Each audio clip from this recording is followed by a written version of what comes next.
Good morning, everyone, and welcome to Developer Hangout today, February 26th? It is the 26th, that's what the screen says. Always trust the screen. February 26th, 2020. No, not what Tony types though. I mean the actual, like the Windows little calendar at the bottom, Yeah. That's what I trust.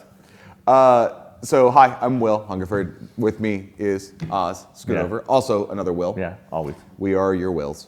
And today we're going to be going mainly over Monsterpocalypse. Yeah, we've got some brand new Monpoc stuff to talk about. Yeah, some new rules to show off and everything. So it's very exciting stuff for everybody who's a Monpoc fan, which should be everybody because the game is freaking sweet.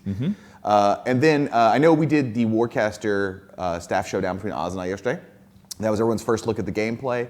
There were a lot of questions. We weren't able to answer any, so because there was a lot going on. The chat was moving pretty fast yesterday, so it was hard to follow what was going on question-wise. So what we're going to do after we go through the Monpoc stuff is we're going to have a short little Q&A with everybody live on Facebook and Twitch, specifically about what we showed on the battle report yesterday. Yeah. We can't go into any of the other stuff that hasn't been revealed yet because that's all part of the big announcement when Kickstarter goes live and everything. We're not going to say what date the Kickstarter starts, those kind of things. Yeah, but if you had any clarifications or questions from what we were able to show you yesterday, we are happy to talk to you about that stuff. Yeah. But please save all those questions till after the Monpoc stuff because we won't be able to get to them while we're going through the Monpoc things. Yeah, if you ask your questions now, they'll just get lost in the chat.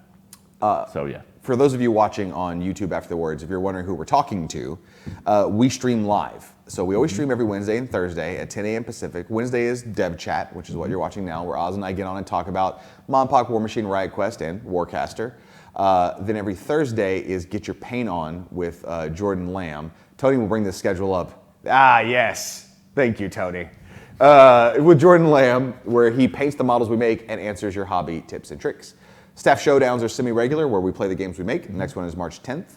And Hobby Hangout is where Danny and Brian show you how to convert, make terrain, and build the miniatures. Yep. Or other weird stuff. Or other weird stuff. Yeah. Being that Danny's been doing all the Warcaster terrain that we showed on the thing yesterday, I'm sure he'll have some cool stuff to talk about on the next one, which will be February 28th. I wonder what we're going to play on the 10th. I imagine it's Warcaster. I'm not going to make any promises. I'm just wondering what might happen on the 10th. Yeah, I mean, we could play craps for real money, but I think we'd get in trouble, so we shouldn't do that. Probably not. If you are watching us live right now, if you're watching on Twitch, I do want to remind everybody that we do take subscriptions on Twitch. If you want to show a little love and support in return, you'll get sweet emojis to use on Twitch. And as we get more subs, we will unlock more emojis. Also, when you subscribe on Twitch, no ad viewing, so you don't have to worry about that. And people are already doing it right now. Cryptic Apathy and Celost, I think is maybe how you pronounce that name, have both subscribed with Twitch Prime, my favorite thing. Awesome. Push that button, it's completely free to you. As long as you're paying for Prime, it's free to you at least. Thanks to both of you for the subscription. Yeah. Let's talk about the mini crates real fast. On the War Machine mini crate at mini-crate.com, the Gremlin Spring Break Party is the current model, which you can get either by itself or you can do a 6-month subscription. If you do a 6-month sub, you do get a VIP model in your next shipment, and the next one is going to be 00 Debray. So what I want to see, this is me calling out the converters in the community. Okay. You know how the Grimkin Battle Engine comes with a band? Yeah. Someone should do a party wagon version of that. That uses these. And just convert the entire thing to be like beach themed, like family goes to the beach. It could be like one of those surfboards and stuff. What about one of those like cycling bars? You know, it could be a little bit, but I mean the one guy's kicking a Cortex with his rubber shredder floaty, so it's very beach themed. Sure. But I just want to see like we got some surfboards and a picnic basket and like sun hats. Yeah. No, it sounds awesome. Yeah. Good call. Somebody out there do that, please. Yeah. Please. Over on the Legend of the Five Rings, Bayushi Kyo is the currently available model, available still till March 5th, so you've got a little bit of time left like that. And Tengu Sensei is available until May. Yeah. So you still have some time. If you do a 6-month sub over on Legend of the Five Rings mini crate, you'll get your sweet Bird Angel is your VIP model. I love that you think that's a bird angel. It looks like a bird angel to me. I mean, I know it's not actually a bird angel, but I do know it's a sweet looking model.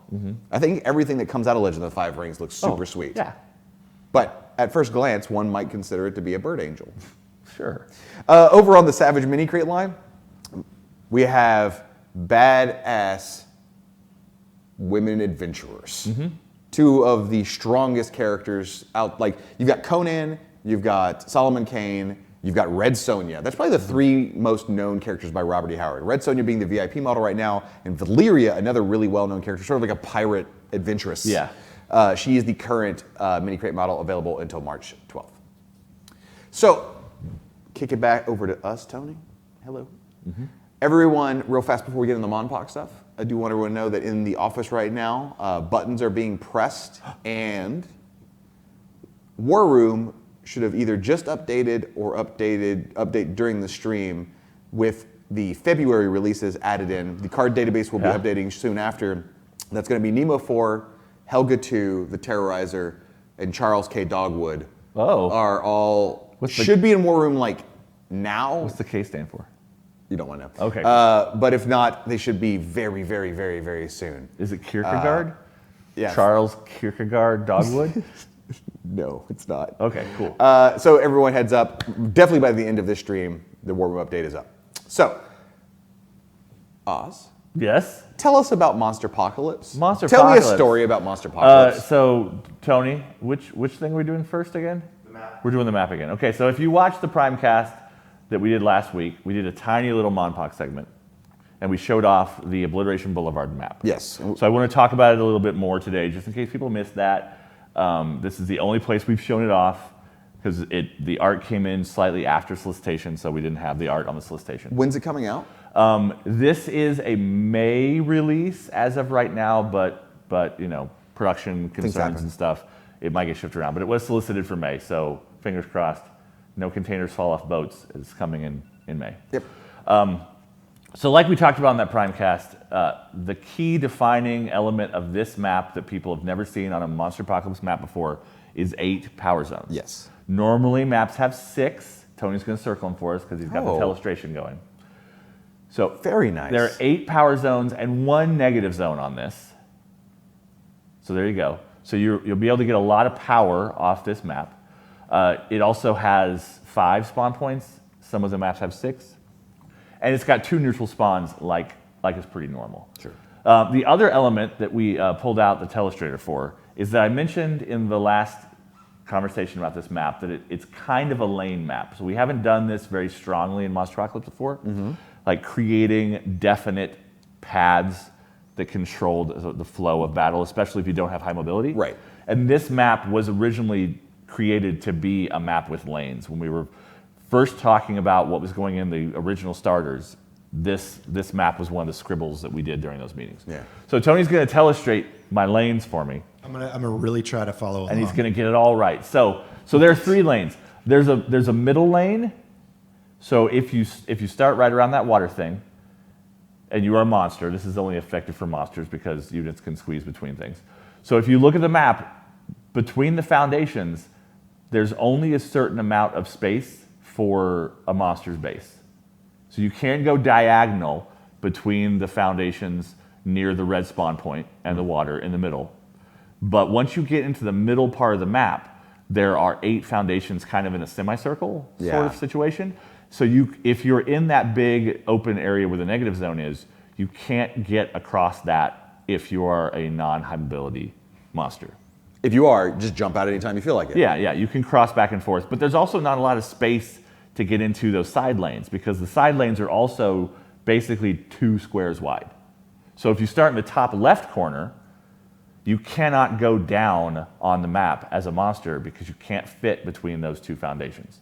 So if you set your monster up in those spaces, your monster has to go around that foundation. Then they can go down to the middle lane or they can go across that top lane. Got it. And that is mirrored on the other side of the map. So a monster being placed on the left side of the map toward the bottom has more options for getting, not if you're on the way bottom corner because you can't get through those spaces, but if you're in a reasonable kind of lower middle placement, you can go across that bottom lane or you can cut up in the middle lane. So kind of like where Tony drew that third X. If you're placed there, then you can go You can go across the map and up into the middle lane, or across the map and down into the bottom lane. So the last map, the defining feature of it was that you had the blocks of 3 buildings. You had a triple foundation for a big throw. That allowed you to throw, if you could line it up, you could just do a massive amount of damage. Yeah. So there's 2 defining elements of this one. Yeah, 8 well, power points. there were also 2 negative zones on the Carnage Corners sure, map. yeah. So on the very, very edges where those power points are on the top and the bottom of the map,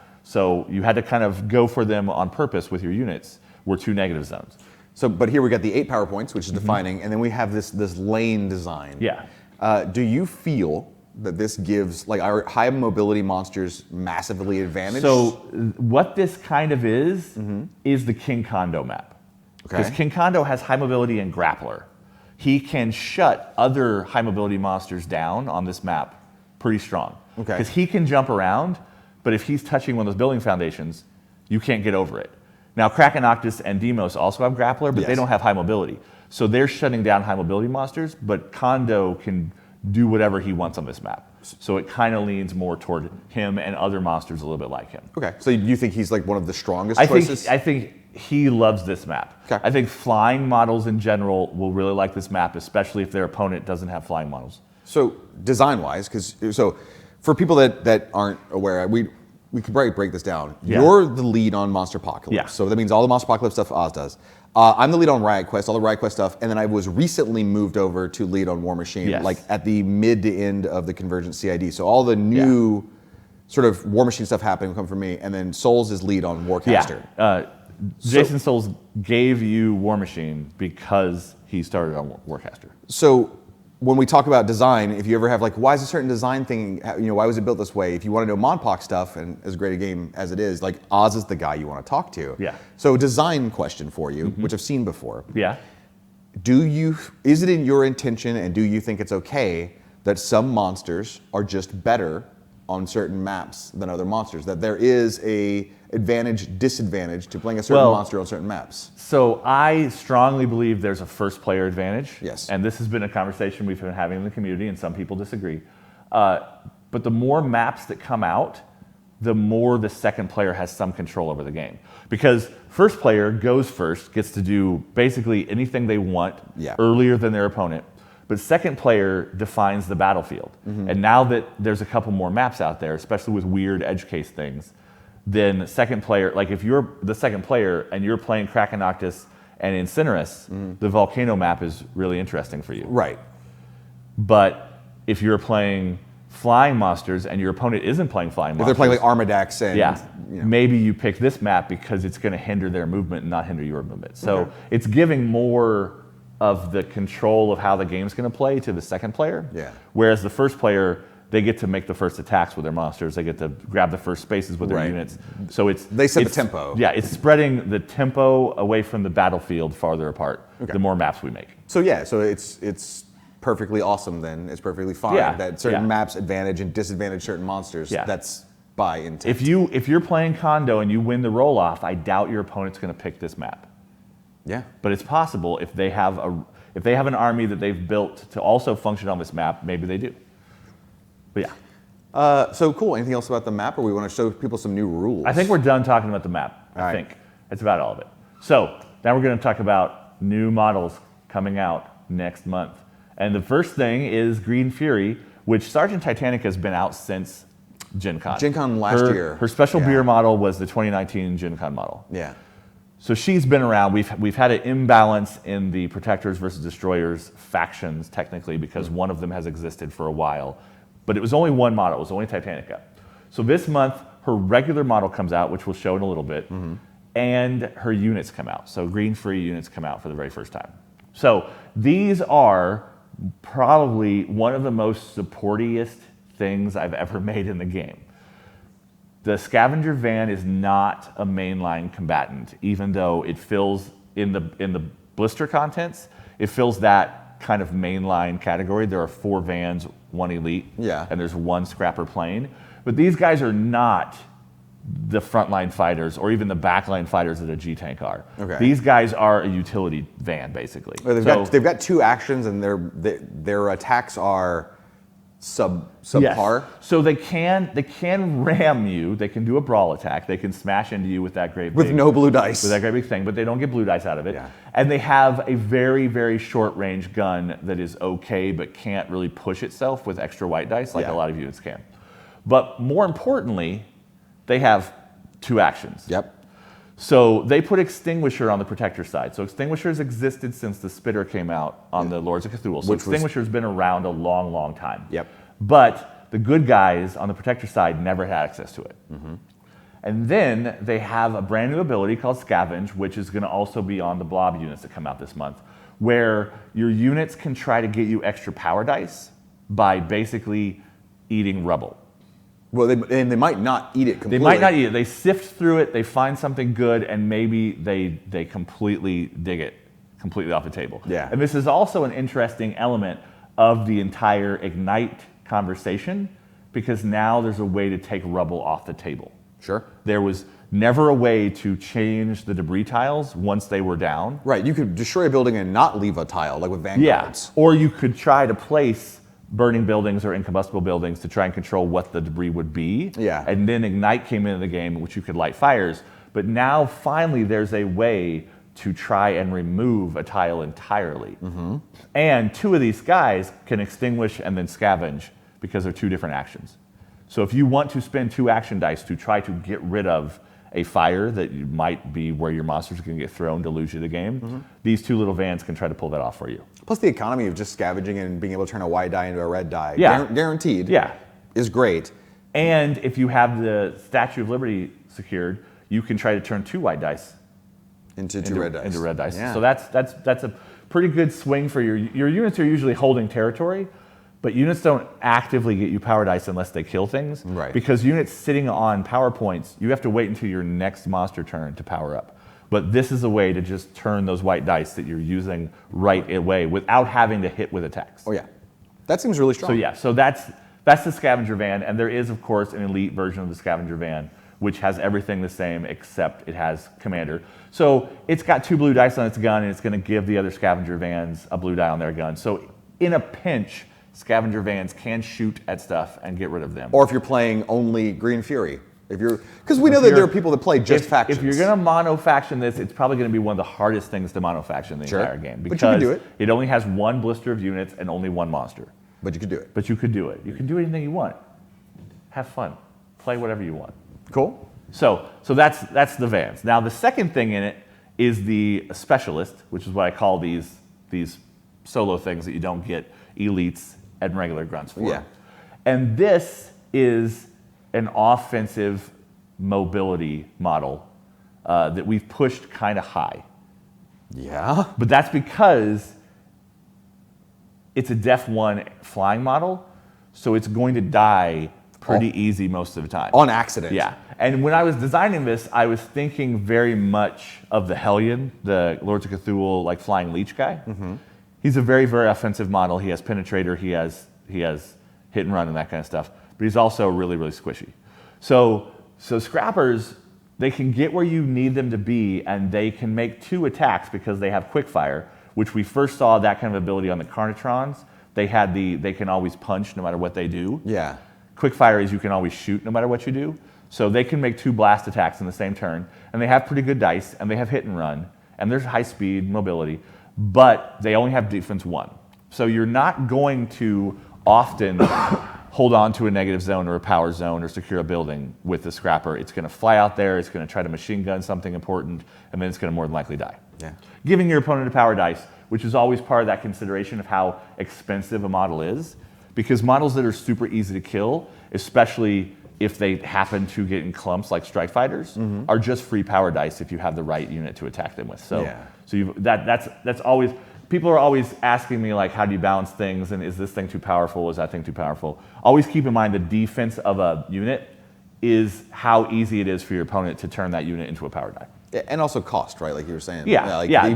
This scrapper costs 2, so it's not going to be easy to get out on the table when you have those tight unit turns. It's going to really, really shine if you get one of those neutral spawn points in the middle of the table, because it can get to anything on your opponent's side. And if your opponent is securing buildings with defense 1 units, it's probably just going to strafe through and destroy them. Sure. Yeah. Seems really strong. Yeah. Are we looking at now some destroyer No, units? now we're going to look at Sergeant Titanica's card. Oh. It didn't change at all rules-wise. Okay. It's just her new sculpt. So this might be the first time people have seen that new sculpt, but don't expect anything surprising with Sergeant Titanica because she's existed for months and months and months and months. Yeah. But in the completeness kind of thing, I wanted to put her in here just to show her off. So Tony, flip her to her hyper side just in case. Oh, that didn't work. Oh, hold on. Tony's I will fix this. Tony's pushing the wrong buttons. Tony. I've never seen Tony make a mistake. So there you go. So that's your hyper side. And I still haven't. Energy cycle, tactical shift, all those things you would expect. Sergeant Titanica can also do interesting things with those units in her force because motivator and those kind of things. Yeah. So there you go. That's Sergeant Titanica. Now we're going to talk about the waste. Are we talking about their units or their monster We'll first? always do units first because I want to save the most exciting things for last. So this is a new faction. So this is the brand new faction, the Waste. Never existed in Monsterpocalypse before, not in 2008 Monsterpocalypse or ever before until now. And these are giant toxic waste sludge monsters. Yes, they are some sort of horrible toxic waste monsters that have emerged as part of the Monsterpocalypse. Maybe the Planet Eaters have, their radiation has done things. Maybe Lords of Cthulhu shifting reality around has given some sort of intelligence to toxic waste. Maybe some kind of like scientists were working on a secret Maybe ooze. scientists were doing oozy things. And like it fell into the sewers. Yeah. And maybe the experiment that created Sergeant Titanica had some sort of backlash. yeah. But no one knows. Scientists are still studying what the waste is coming from. So this is the Toxo. This is the mainline waste unit. There's 3 Toxos in the blister, 2 grunts and an elite. Mm-hmm. And Toxos are just super, super basic except one thing. So they're slow. Mm-hmm. They have high defense though, comparatively to a lot of units. Yeah, defense so they're 3. pretty good at holding buildings and stuff because they can be defense 4 with cover. They have all terrain, so that speed 4 isn't as big of a penalty to them. Right. And they have standard attack dice. They're very G tanky. They're a little bit G tanky. Speed 4 all terrain. Yeah. Basic kind of attack die. Yeah. But that hazardous But ability. hazardous. So we saw hazardous already once. It was on the Psi Eel, but it was on a specialist. It was Right. on a model that you'd have to pay more to get out on the table. Now it was on a super highly mobile specialist, at speed 6 with high mobility. Mm-hmm. That Psi Eel can get where you want it to be, but you can just flood the table with Toxos. Yeah. And so if an enemy monster collides with this model, means if it gets thrown into it, right? Yes. If you get thrown into or body slammed into a Toxo, you take damage. So this will trigger multiple times. Yes, it does stack. So if you have If you somehow make a pile of 4 Toxos, and you throw a monster into it, they take Yeah. 5 damage. yeah. Now, the interesting thing about Toxos to me is often you have that double building foundation on a map where those 2 buildings touching each other, and you want to secure that with as few models as possible, so 2 on one side of it and 1 on the other. You don't generally want to throw your monster into that because that's a good building foundation thing for you. Yeah. But if you're securing those 2 buildings with 2 Toxos and you can throw the enemy monster right into the middle of that, it's a really dangerous thing. It knocks you down quite a bit because your power production is going to suffer. But you do a ton of And you're damage. going to lose those abilities on those buildings. Yeah. But you're going to do a ton of damage with that.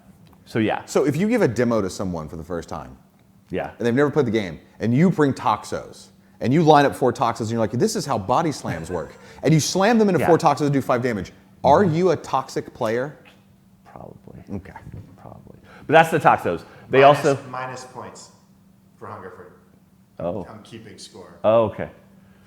Okay. So Tony, they have an elite.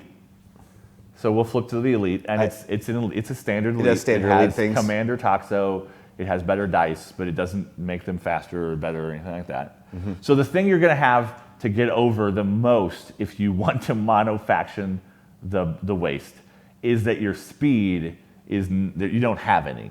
Basically. Right. You are not. You are Well, just you're little blob people. oozy little blobby things that have a lot of cool abilities, but they can't get around the map very fast. So now we're going to look at the Absorber, who is technically the specialist in this blister, but we're doing a little bit like the Martians. We're doing 3 Toxos and 2 Absorbers. That's the first time I've seen the render for that This model. is probably my favorite model in everything. That guy's adorable. Yeah. So the story behind this model and the Toxo is when we were creating Glabicus, the goal, and everyone's seeing that Globicus model we showed off on the Primecast.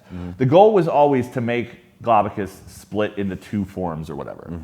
So the concept artist drew a Globicus and then drew a whole bunch of what the other forms could be. And when it came time to pick units, I just looked at that existing concept art and was like, this thing and this thing. Because I love this 2 guns blazing. Oh, yeah. No. I've eaten some G-tanks and now I have their guns absorber. What sounds do these things make? They make a lot of like burping, plopping sounds, I would imagine. I'm in. Yeah. So 100%. you're not going to ever see an elite absorber.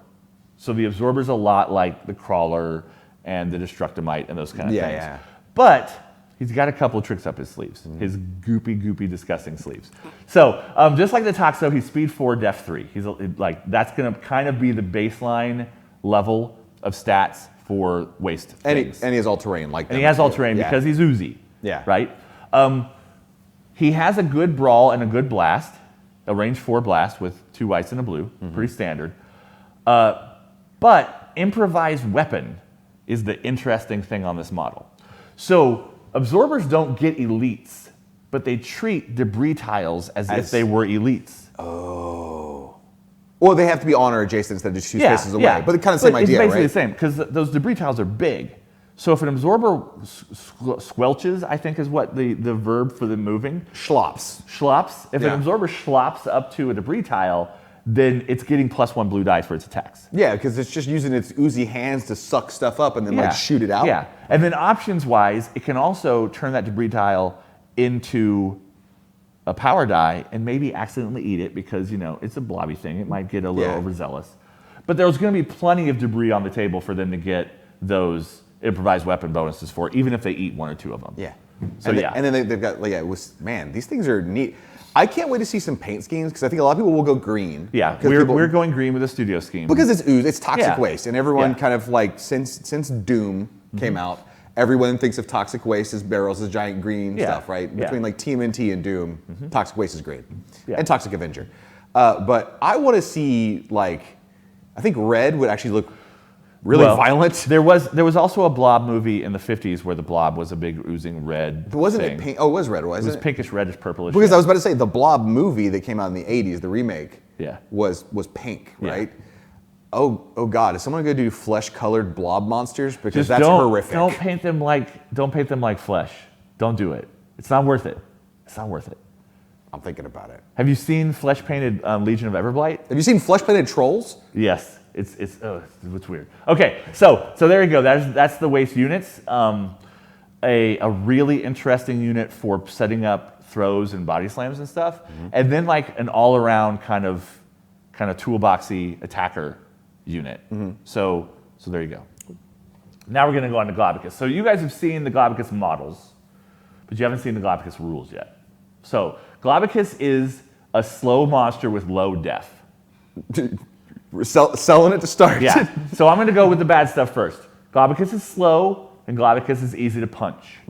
Okay? Because he's a giant blob. Because he's a big old blob thing. Yeah. But He also, his health is starts at 8. Only has 4 alpha health. Okay, so something really cool must be coming. Yeah. Okay. So if you look at the top left of this card, he's got a rule called bifurcate. Bifurcate is a rule for like a big complicated way to say split. Yeah. So bifurcate says, I'm gonna Paraphrase? Yeah. that this monster starts with 1 model on the table, but when it goes hyper, it goes to 2 models. Okay. And you can never return the damage on the alpha when you're in the hyper mode. Okay. So you can't return to alpha mode because then your 2 monsters one of them would cease to exist. Now, does that mean that you have basically 2 versions of the hyper card? Both have Because the 4 other health? thing that thing says is both models are treated as this monster, but their health is tracked separately. So he actually has 12 health. So he has 12 health. Okay, I'm in. So that's why he's a 7 def monster, because he has 12 health, but he's 2 monsters eventually. You're right. So you can play a 3 monster game With a 2 monster when game. he goes hyper. Yeah. It's weird. It's really weird. Okay, so And he each, also each monster can do power attacks separately. So in a 1 monster game, you get 2 monster game when you go hyper to do the sweet combo throws and stuff. Yep. I'm in. So he also has improvised weapon, like we saw on the absorber. Yep. So his 4s on his blue dice later in the game are 5s generally, even on his alpha. He has steady and unwieldy, which is the what kind of moment that I would expect from you. Olgoth had that, right? Had unwieldy. No, Olgoth had unwieldy. Unwieldy, right. And Ares Mothership and White Dijon are steady. So you can't body slam a steady model, and you lose your blue dice when you body slam a steady model, and you lose your blue dice when you try to throw an unwieldy model. Right. So Globicus in his full alpha form is very difficult to get a hold on because he's a sloppy, disgusting, slippery blob monster. So he's hard to body slam and throw. So that makes sense. So that's why he has the low defense. Yeah. So he's really hard to power attack, and he's pretty good at attacking because of that improvised weapon. So what you really want to do when you fight against him is have units get in there. You want to get units, just like when you're fighting Armadax, you want to have your units pepper him as much as possible to wear him down. So then he also has demolition. Okay. So if he punches buildings, it blows up the units around it on his brawl attacks. Because units are his weakness. Yeah. Or one of his weaknesses. So he wants to kill units. He also wants to create debris tiles. So he uses that great big giant fist, and he's eating a building with the other arm, like turning it into a weapon. So he's got a little bit of anti-building tech. He has blast range 5 for He can blue. also throw globs of himself Obviously. at people. Yeah. Yeah. Because he's Globicus. Yeah. So he doesn't have a gun, per se. No, he doesn't have a gun. No, but he's just kind of like taking out little chunks of himself and Or he's more than likely picking up piles of rocks and then like oozing them together into an attack. See, in my head, he scoops his face out completely. Throws his face at you? And he just throws his face at you, and like a new face just is like, Oh, yeah. Yeah. I'm in. So he's got a pretty good long range attack, and if he's standing next to a debris tile, it's a 5 blue dice range attack. So that's pretty good. Somebody in Twitch chat is making a negative comment about 8 health, but as we were just explained, he's actually 12 health because when he goes into hyperform, he splits into 2 monsters, each of which have 4. So he's not 8. He's not 8 health. We're going to show you that right now. We're going to flip over to his hyperform. So the hyperform shows little baby Globby. Little baby Globby. It also, like you see, he has a total of 12 health because once he goes hyper, there's 2 of him. So you continue any damage that got dealt to the original alpha form onto the first form's damage. So if like a body slam, if you pull off a body slam and it does 2 damage and he has 1 left and the next damage goes to his hyper. He has bifurcate just so you can keep track of what's going on. Sure. He has inexorable, which just says this form can't gain back health to its alpha form, so you can never flip back to the other side of the alpha card. Because if you ate a downtown high rise with a hyper monster normally, you'd flip back to your alpha mode, but he can't do that because that would be too weird. Then he loses unwieldy and steady, and he gains tantrum because he's a blob. So when you throw him, he splashes onto things. Because tantrum says after this monster is body slammed or thrown, I'm pretty sure. It moves a little bit, and then any non-faction units it's adjacent to get killed. Okay. So if you do manage to pull off a throw or a body slam onto either form of him that doesn't kill him, then he's going to maybe punish you by killing some of your units because he's going to splash a little bit. And the idea is that it's like toxic waste splash all over him. Yeah, toxic waste splashy. Then my favorite thing about him is he has flank because there's 2 of him. Nice. He flanks you with and himself. He also has flank. And then he trades, because there's less of him when he's in hyper, he trades demolition for power gorge. So if you want to have one of them go up and punch a unit to get a power die for the other one to throw somebody, because people already do that. People already use, in a double monster game, they use one monster to try to kill some stuff to get power dice so the second monster could body slam or whatever. Okay. But power gorge gives him a little bit more of that because little Globby can run over and eat a unit, and then it gives you an extra power. I love die. that little Globby is the Yeah. Oz, I do want to say, I think this is the weirdest monster you've designed. So Incinerus was super weird to make, but this monster is the weirdest. And you'll notice he still has improvised weapon in hyper. Yeah. So he has 6 blue dice on his brawl and his power attack if there's debris, and there's generally debris tiles toward the end of the game. So do you have any tips and tricks from playtests for people wanting to pick him up of what works well with him? So he's very flexible. Is probably the right word. Sure. He doesn't need a lot of help. Okay. But he's got and his def does go up to 8 in his hyperform, but he's got that speed problem. And he's also not highly mobile, so he's just oozing around between buildings, suffering whatever the map is telling him is his path. Yeah. So you're going to probably want someone who can get around the map easier to be his partner, just to kind of counter other things. And he's a destroyer.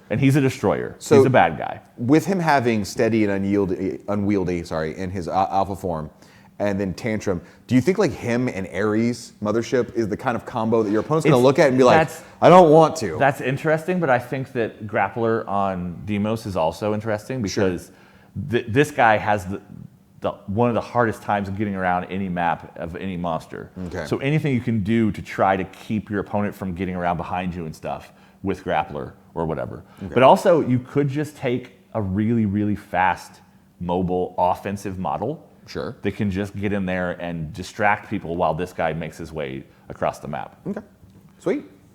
And he's coming out this week, right? No, we always show the next month's releases. Oh, so he's technically a March model. I don't know when the March release date is. I think it's toward the end of March. So there's a chance he might be at Adepticon. He'll more than likely be at Adepticon. Nice. And yeah. Cool. Glavicus. Do we actually want to show people, have they seen the models yet? They saw the models on the Primecast last month. I think we brought Glavicus in. But they haven't seen Sergeant Titanica, so we've got a close cam of these models. And did they show the little Globby? We did have both Glavicus and his buddy. So Sergeant Titanica is brand new. This is her regular form. So the original Sergeant Titanica was patterned off the kind of Fey Ray damsel in distress from a monster movie. Mm-hmm. So she's holding a little monkey ape because King Kong in the movies holds a little lady. Right. So that's why she's also got the like torn kind of tent flag kind of thing, because that's also a common thing of a dress that gets all ripped up. So this is her more in her standard military garb with her like bandoliers of ammo for tanks and things, so she can give her friends ammunition. She's basically a resupply station that moves around the board. Right. She doesn't have the improvised weapon rule, but you would imagine that she's probably grabbing things from the battlefield and smacking people with them. And then she's standing on a U-tank. This is our first shot of what a U-tank will be. This is the first thing we designed for the U-tanks for Ubercore, even though the models are out. Yeah. Like, we were like, she should be standing on something, and it makes sense for her to stand on a tank, but not a G-tank, because she's on the G-tank team. So yeah, that's... Also, if we do the full 360 on her, just something I noticed. She's got a sweeping hairdo. She has great hair. She does have great hair. How much conditioner does it take? You don't know. The herbal concoction that created her might have just given her permanently perfect hair. Yeah, no, that's a sweet superpower. Because the story of her is that when the Monsterpocalypse happened, there were these fringe scientists who'd been saying forever, like the Earth will there's more to the planet than we know. Mm-hmm. And when pterosaurs showed up, when giant dinosaurs showed up, they were like, well, obviously, something is sustaining these things. And when they dug around the Amazon, they found some sort of weird plant or mineral or whatever that would let them do some sort of crazy science to make her gigantic. And so it yeah, works. and it made her have perfect hair. And then, so when you buy the Globicus kit, you not only get Globicus, but you get two of little Globby? Yeah, you get full-on normal Globicus, who's basically the size of a normal monster. He's a little hunchier than a normal monster, but he's basically Titanica size. I like that he's got an entire building in his right arm. He's grabbing a building to punch someone with. And he's got a power plant. He probably came out of a power plant. That's the prevailing theory among scientists in the Monsterpocalypse world. He's also got a school bus. He's just kind of carrying around with him down there by his what would be feet, but he doesn't have are there feet. People in it? No, I think they evacuated that school bus, standard evacuation style. Okay. It's empty. There's nobody in there. They're safe. And then over on Little Globby. And then Little Globby also, he's like, I can grab buildings and smash people with them too. So yeah, so this is half Globicus, half Glob. Twitch chat would disagree with you currently. They think the bus has people in it. That's up to you. That's your narrative. If you want to imagine screaming happening constantly as he oozes around the table, then that's up to you. Cool. So this is everything coming up for next month for Monsterpocalypse. This is, yes, March releases for Monsterpocalypse, Green Fury and Waste. So if you are a Monsterpocalypse player, which I know many of you are, and if you haven't had a chance to play it yet, like both Monpoc and Riot Quest have been doing really, really well. Yeah. More and more people are playing them, more and more communities are building up around them, and they're just really fun games. And Monsterpocalypse offers something that you're not going to find in other miniatures games. First of all, it's a kaiju miniatures game, which is not a prevalent genre amongst miniatures. But also, it's kind of a wrestling game too, a little bit, because you've got these big giant things trying to body slam each other and stuff. But the addition of the units running around, kind of fighting the monsters, but also kind of trying to play a territory game, is something that you're not going to see in any other kind of game. Well, it's interesting. Like, so we now have the four pillars. We've got War Machine and Warcaster, which are traditional tabletop war games, though they play very differently. And then we have Riot Quest and Monpoc, which are more miniature hobby board games. They very much follow board game design. Which is a little bit of something for everyone. So if you are a Monsterpocalypse player and you're interested in this stuff, make sure you check with your local game store, do a pre-order, and get some in. And Warcaster does kind of parallel some elements of Monsterpocalypse with your unit reserves and spawn points and stuff like that. But there's nothing like the impact of a monster compared to those units. It's interesting. Somebody made a comment the other. We've seen this one a lot, and we can just talk about it. That of our 4 big games, 3 of them use strike dice now, and 3 of them also all use the idea of having things off play that come into play that you can never permanently get rid of, right? In Riot Quest, people get knocked down and they go to the cooler. They may stay knocked out for the game, but there's always a chance you can wake them up and then get back and fight. Monpoc, obviously the only things that stay perma-dead are the monsters, all the units come back. And then Warcaster, nothing stays perma-dead, almost. Almost. We'll talk about that later. We'll talk about that later. But your units get to come back. So these 3 games all kind of have some similar design philosophy in them. Well, and also just coming at these kind of games, I really like the toolbox aspect of the stuff that's off the table. Like, what do I want for the early game? What do I want for the mid game? What do I want to keep in my back pocket basically as an emergency kind of thing? You get all that without having to basically pay attention to all of it at once. And all 3 games, Riot Quest, Monpoc, and Warcaster, all follow the idea that it's not just who has the biggest collection. It's not an infinite pool you get to pull from. Like, when you play Riot Quest, you play X number of heroes. Monpoc, X number of units. Warcaster, X number of units. It's rare that you're ever going to have everything in your reserve pool on the board or table at once. It hardly ever happens in any of those games. In Riot Quest, it literally can't. In Monpoc, we see it every now and then, and in Warcaster, I don't think I've ever seen it. So there's a question in the chat about in a bigger size game. What happens if little Globby pops out of Globicus and there's nowhere to put him? In a lot of playtest games, I've never seen that happen. If it becomes a prevalent thing in the community, in the competitive meta, then we'll FAQ what happens if that happens. But you get to place him within a couple of spaces of the core of the first monster, and there's almost always a 2x2 space you can plop him that fits. So let's get to a little bit of Q&A for just a little bit, and we're doing a lighter Q&A. We'll answer any questions you have about War Machine, Riot Quest, Monsterpocalypse, and then anything specifically about the game we showed yesterday, because there's a lot of Warcaster that the marketing team wants to roll out the information a certain way, but we can talk about different things. The first is DGC says, do we know if you can dual wield weapon systems in Warcaster like double swords? Yes. So if you end up with 2 of the same thing, you can convert it and make it work. And I've built firebrands with 2 of the glaives on them. Now, that doesn't leave you points for a shoulder, because those glaives are 2 points, and there's not a 1-point shoulder. But it's awesome because the glaives have system something. What's the rule? System failure. System failure. So the glaives can hit warjacks and make them not be able to make ranged or melee attacks randomly. You determine when you hit them if you shut down their guns or their melee weapon. And they get that plus melee range for having arc. So having 2 of those, you can go after like bigger, scarier warjacks and hit them from outside of their melee range and maybe shut down their attacks.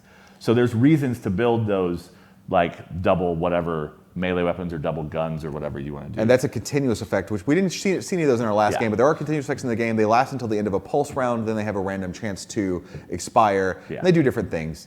Morris has a question, says, in our game, I mentioned I might recall a unit. What is that? So in the Warcaster phase where you can summon units from your reserves onto the table out of your gates by spending arc off the gates, you can either summon things or in lieu of summoning that phase, you can choose any one unit you control and recall it, pick it up, return it to your reserves, and return all the arc that was on it back to your well. So, for example, a lot of people might have said, like, why wouldn't I just pick off all my opponent's squads down to one guy and then leave him alone? There's a way to get around that. You can always just yank it back to your reserves, and when you yank it back to reserves, it goes back to full force. Any damage on something goes away. Everything, basically, it no longer exists in its current form and is replaced by a fresh version when it returns later. There's also a cipher card that recalls units, so you're not only locked into doing it during the spawn phase. And the cipher card that recalls units is really good because what you can do is a unit can go. Let's say a squad goes. You play a cipher card, doesn't matter what it is. Your squad activates, they walk up, they make all their attacks.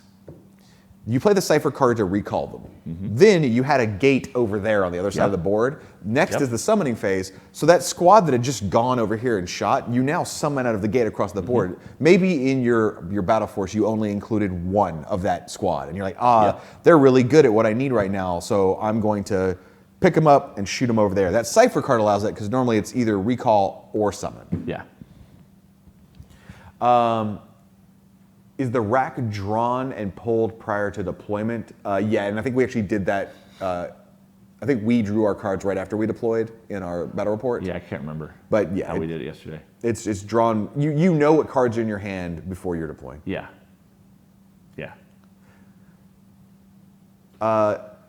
Huron says, you mentioned climb in Warcaster yesterday, but never did it. How does it work? Is it different with or without ladders? Yes. Basically, there's a limit of terrain that you can climb that you can or can't climb over unless you have stairs or ladders. So basically, I know in some minis games, like if a wall's 6 inches tall and something can move 8 inches, they can just say it climbs up and over. You can't do that in Warcaster. You do have to have a way up there. So you're going to want terrain that indicates entryways, stairs, ladders, something that says this is the climbable area. And you can also always discuss with your opponent if you want other things to be climbable. Correct. Like on the big arc thing, there are those things that aren't technically ladders. They're kind of braces, but they're the dark kind of metallic things. We could have said that units could climb those too. If we wanted to. I think the normal rule is that most things that are under an inch tall, any model can just climb over. Then if it gets above an inch tall, it depends.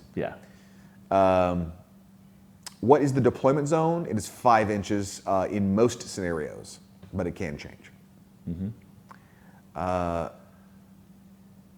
There's a question up there that says, Getz would like to know if Warcaster will have characters. It's up to you if you want to answer that one. It would be nice to know that, wouldn't it? I was just ignoring it. I just want to throw it out there as a tease. I didn't say anything specific. Like I said, we can talk about the stuff we showed on the stream yesterday. And yes, Hungerford did technically cheat yesterday. What? You summoned too close to an objective. No. You can't summon within. You can't deploy a model within 1 inch of an objective. And Hungerford, when he put the firebrand on top of the building, he put it really close to the objective. But like we said, as a blanket statement at the beginning of that thing, we were going to get some things wrong because no one ever plays a game 100% accurately, especially if you've made 19 different versions of that game. Zerum Guy says, how's errata going to be handled? Do we think we would change the point values on certain build points on weapons, things like that? It's a little early to say, but I will say that we understand a lot of people are going to do things like build their jacks and not magnetize them. And if we change the build points on a gun, we have to. That runs the risk of making a jack build now invalid. So I can't say anything 100%. I think changing build points would probably never happen. Yeah, we would more than likely try to adjust every other dial to make something. And the goal always is not to do balance errata. Like, I've barely errated anything in Monsterpocalypse that really impacted. Like, we took a rule off of the Martian base just to make it a little bit more functional for units, like 2 words off the rule. So we've done small things like that with Monsterpocalypse, but we've never said, oh, there's something wrong with this model, let's give it +1 defense or whatever. We haven't done that. And that's the goal, is to never do that kind of stuff. But if we do have to roll out errata, or there are typos or whatever, then it would be probably done in a standard errata format. Okay. So Warcaster question, would it be fair to say that elevation matters for falling damage, line of sight, and looking nice? Are there any other functions of elevation? The main thing that matters is, this is definitely a game that you don't have to play with 3D terrain. Yeah. But personally, I think it's... But 3D terrain makes all miniatures games look better. Yeah, I think it's just a much better game if you do. So there's the falling damage rule, which we covered in the battle report. There definitely is gaining cover from being on the high ground. And then, also just having the higher elevation to gain line of sight, depending on the density of your terrain. We mentioned in the game we played yesterday that it was it wasn't super light density terrain, but it was lighter. Like you could go heavier, and I think you could play with more dense terrain. The heavier you go, and I love playing with terrain heavy in this game. Oh yeah.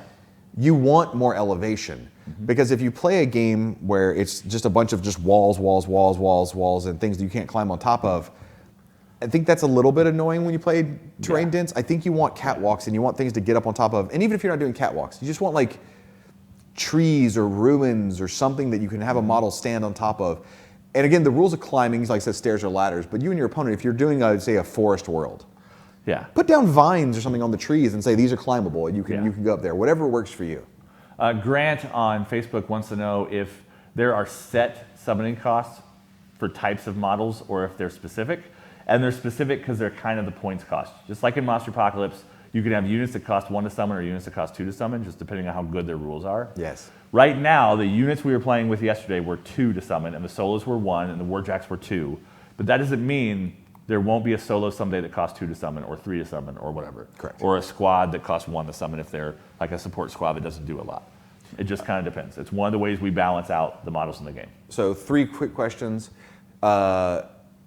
Nixu says there's another sci-fi game he plays that has really dense terrain. Could it work for Warcaster? Absolutely. Yeah. I'm really looking forward to people playing city combat, kind of like narrow alleys and catwalks and that kind of stuff in this game.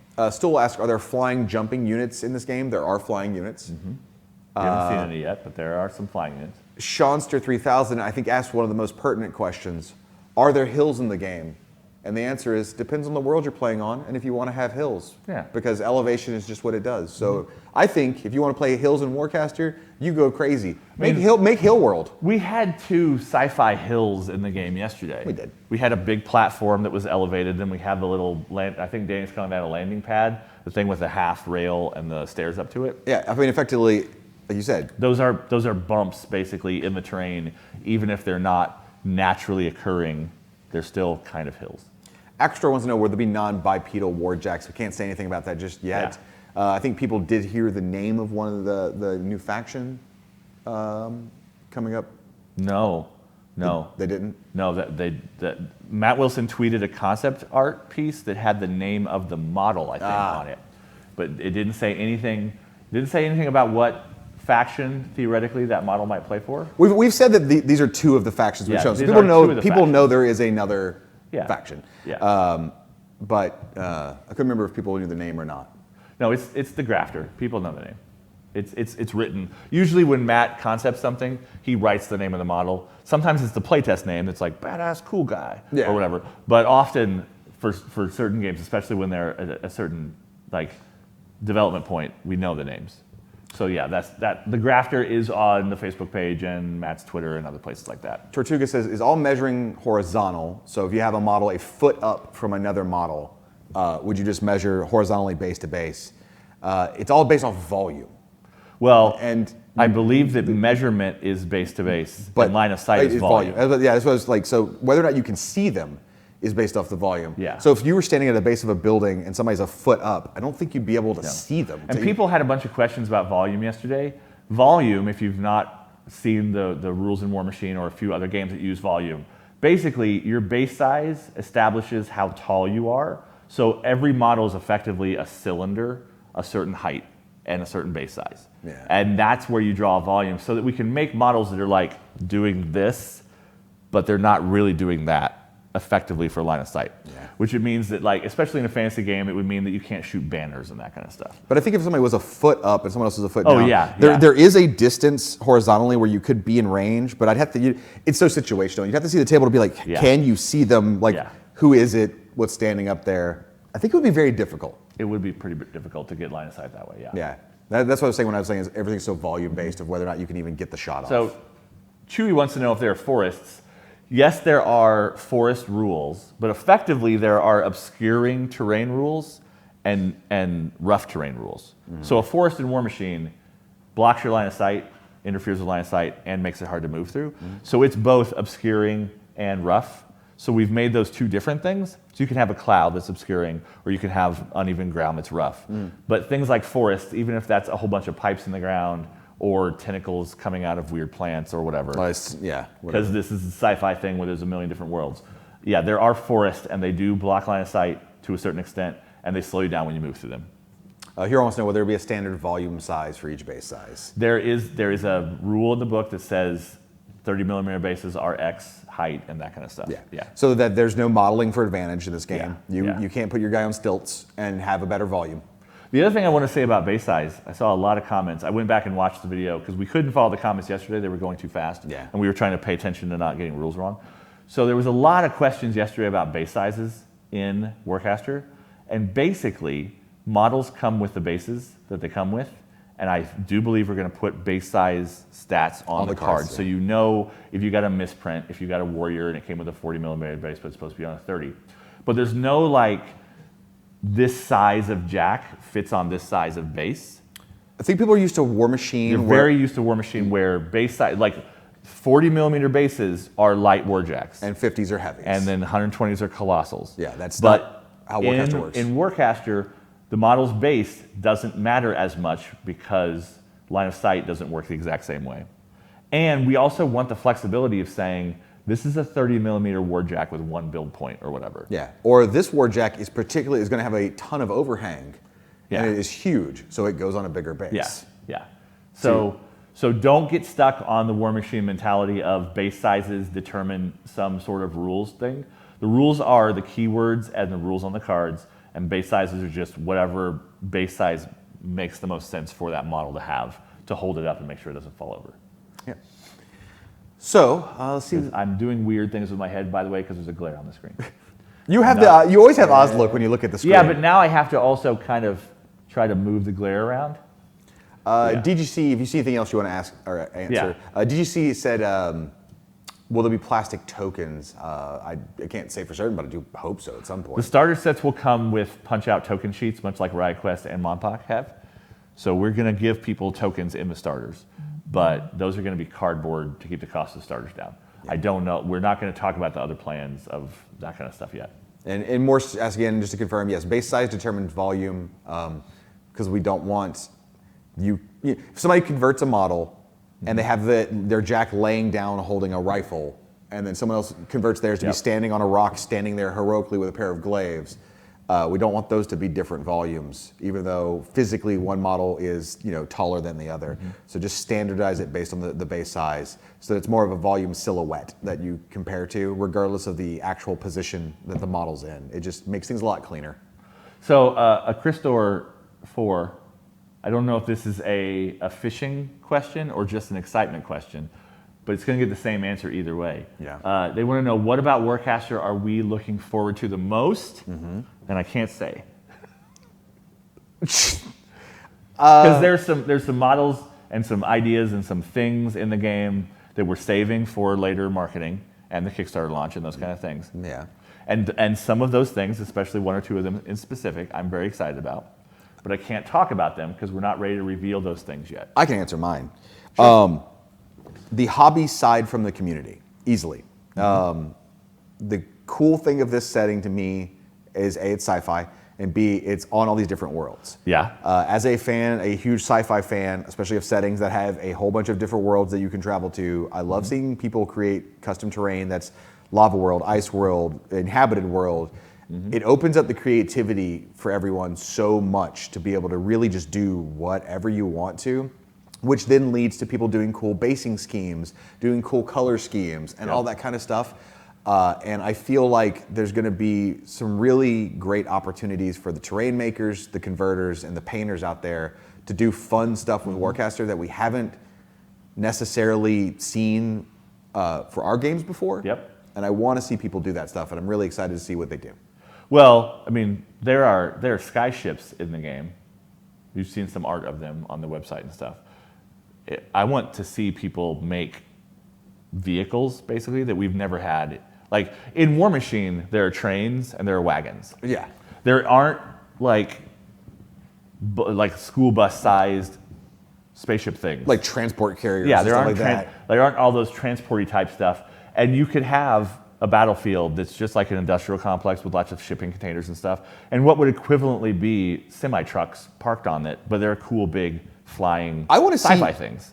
So yeah, Yeah, I want to see somebody build a table that is one of the ships. sure. Like one of the ships that's like crashed. what Danny built for the games at Lock and Load last year, where Yeah. Admiral Carver came out. Yeah, but I want to see like somebody, like one of the ships crashed, Yeah. right? And like have the hallways, because you could play this game in tight hallways if you wanted to. Yeah. It doesn't have to be big open space. I do think you are definitely creating some challenges for yourself depending on the type of models you're bringing, but gate placement in the game does not require line of sight. It is simply within 5 inches of a warrior model. So, that would actually be really awesome if you did a bunch of really tight corridors and you had Yep. soldiers running through hallways and then popping gates into rooms adjacent to them and having Yep. guys pop up and sort of like exploring as you went. Someone do that. That sounds fun. That sounds awesome. Let's see if we have any other questions we want to hit real fast. Are any Galamaxis spoilers for Monsterpocalypse coming, or is that next month? Galamaxis is an April release, so we'll do that Monpoc spoiler show in March. Basically, we always do things a month out. So Galamaxis, Leviathan, and Blasticutter will all be previewed in a show probably in like 3 weeks or something, I would guess. Critic Gaming, when will we be able to learn more about deck building, your rack in Warcaster? Since that's something we did show off, I think we can go ahead and just tell people how that works real fast. Yeah, like I said yesterday, there's 24 cards in the starter. I believe they're evenly split between the 4 kinds of ciphers, I believe. There are 4 kinds of ciphers. Furies are attacks. Harmonics are global effects. They affect what they affect, like they might say solo or warjack on them, but they don't have a category. Geometrics are for squads, and the other one, my brain dumped on me. Which one? completely. You said harmonics? Harmonics, Furies, Geometrics, and the fourth one. And the fourth one. I'm trying to remember the name. Overdrives. Overdrives. Yeah. 'Cause they I was target like, warjacks. I kept thinking, I was like the warjack one. The warjack Yeah, the one. warjack one. So Because it went through so many different names. so you've got cards that affect warjacks, you've got cards that affect squads, you've got And I did- cards that affect whatever. I had it in my head and I was like, don't say the wrong name. Yeah, don't yeah, say the yeah. wrong name. And then you've got basically attack spells. So the way the deck building works is you build a deck of 15 cards exactly. Yep. You must have 3 cards in each category minimum. Yep.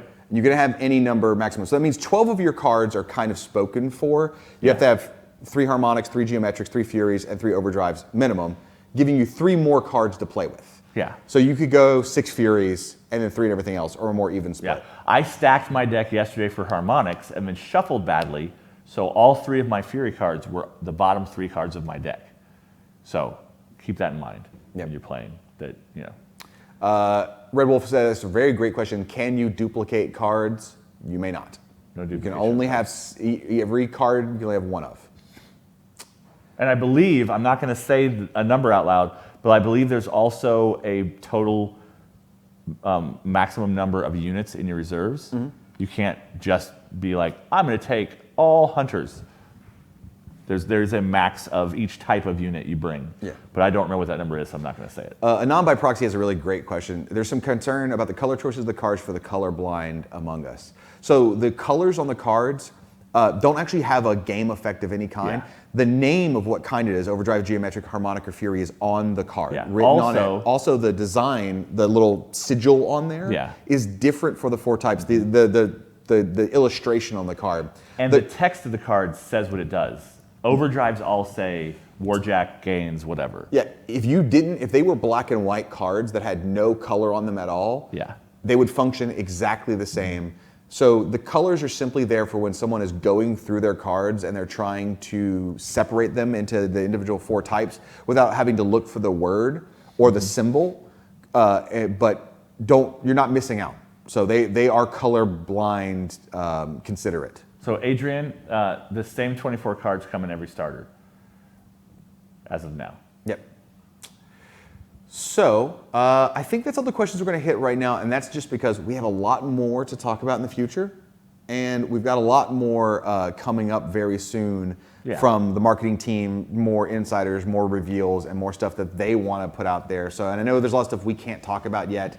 So I think we're just going to call it there. You look really confused There's by... a Bard of Time says, "Are we on War Machine, by the way?" I don't know what that means. Are we on War Are Machine? we on War Machine, by the way? You might be asking if we're talking about War Machine on today's dev chat. Like, have we gotten to War Machine? No. So, but you just look so confused. Regardless, we're I going to just get like out of making here. faces. I just like making faces. Join us tomorrow at 10 a.m. for Get Your Paint On, where I believe we're painting a Dusk Wolf Warjack from Warcaster. So if you want to see one of the jacks being painted by Jordan and whomever his guest is, come join us then. Until next time, everybody, take it easy. Go to warcaster.com and keep an eye out for more news, because there's a lot more Warcaster stuff coming up soon, including when the Kickstarter will be happening. You can sign up on the mailing list on there, because there's been a lot of people asking about Kickstarter stuff, and the FAQ says that we're going to tell people when the Kickstarter is coming within like 48 hours. Yeah. So if you want to know as soon as possible when it's coming, sign up for the mailing list, and then you'll get an email when we announce the date. Yep. So go check it out, and we'll see you next time, everybody. Goodbye.